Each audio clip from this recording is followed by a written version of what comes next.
Oi, you's listen out there, me be Snotrock, and this be Warhammer 40k's bad history in the galaxy. You idiot! You forgot to start the music! What button was that again? Oh, there it is.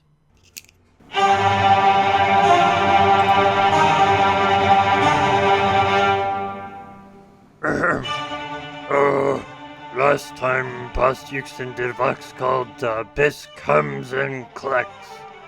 He talked about them space sharkies and red tides and how like them blue boys, the Death Skulls. They like getting bigger deca and spivving up their stuff. This time he be talking about the big tots and our friends that are part of their culture. Take it away, boss. You know what? I think you're starting to get the hang of this. So, this time, I'm discussing the Carcharodons' beliefs and their style of combat. Let's first start with their beliefs. Despite their long isolation from the Imperium, the chapter and its battle brothers seem deeply, almost incredibly loyal. Most of the Carcharodons encountered have shown reverence towards the Imperial Creed and places of Imperial worship. Many also make a habit of carrying devotional items such as prayer scrolls on their war gear. To the Carcharodons, the Emperor was Rangu, the Void Father, sire of the Forgotten One, their unknown Primarch. Like the Carcharodons, his vigilance was eternal, a beacon in the night, the bane of the encroaching shadows. Their chapter had left humanity for the emptiness of the outer dark when he had still walked among mortals, and they would not return until he did so once again. Only with the coming of the Forgotten One could the edicts of exile be overturned, and the chapter's eternal crusade in the darkness be brought to an end. Their creed is an old one, older than the superstitions and misbeliefs of the current imperial cult. There's not some blind faith based on hollow praise and lavish donations. Their memories of the Emperor are of a living, breathing titan, and Terra is far more to them than some distant hub of galaxy-spanning bureaucracy. Their connection to it is ancient and primal. It has sustained their loyalty and their determination for 10,000 standard years, amidst the loneliness of the outer dark. When they had first been banished, none had expected them to survive, let alone remain united as a chapter. But survive they did, their disparate heritage bound by their faith in him on old Earth. Nothing could shake that. Many Carcharodon battle brothers carry abstract scrimshaw talismans or decorate their armor with intricate and abstract line work. These talismans, etchings, and traceries often depict highly stylized images of fanged maws, death's heads, oceanic predators, and the like. This primitivism likely evolved as part of the chapter's unique and impenetrable culture over the millennia of isolation.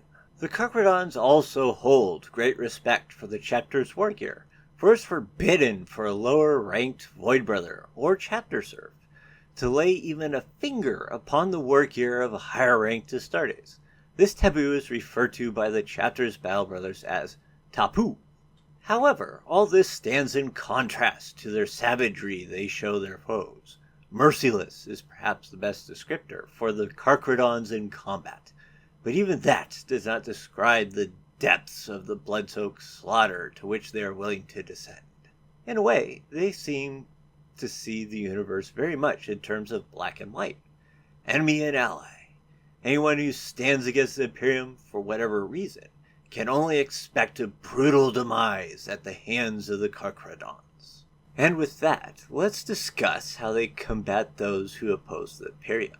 Those of you who observe a Carcharodon assault and live would be forgiven for assuming that they are mindless berserkers, unconcerned with tactics or planning, for they are anything but mindless. While the chapter seems to have a sizable amount of armored vehicles, and seem to be both competent and familiar with armored vehicles, the core of their tactics rely on large detachments of mobile space-brain heavy infantry. In this way, the Carcharodons make use of the bloody prowess of their combat brethren to carry the day in battle. The Carcharodons often endeavor to be the initiator of combat actions and prefer not to fight on the defensive. These infantry-based strategies seem to emulate how sharks hunt.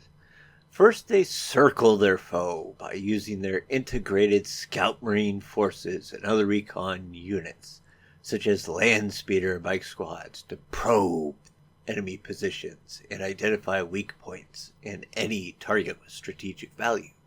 Once identified, they strike these points in lightning speed assaults, or stealthily to catch one's prey by complete and overwhelming surprise. They may use drop pods, thunderhawks, or mass teleportation to make these attacks, and the assaulting forces are often a mix of tactical and assault marines, as well as Terminator veterans. Depending on the success of these assaults, the Carcharodons usually follow two responses. If the target positions prove well defended, the Carcharodons withdraw. These withdrawals happen almost as quickly as the prior assault. The Carcharodons fade from the battlefield like ghosts. They patiently reevaluate the strength of the enemy positions, then launch another lightning assault at a different point they perceive to be weak. Eventually, one of these assaults succeeds, and then the Carcharodons press the attack to the hilt. Once they commit fully, they dig deep into the enemy's vitals, endeavoring to do as much damage as possible, especially to vulnerable rear areas, as quickly as possible.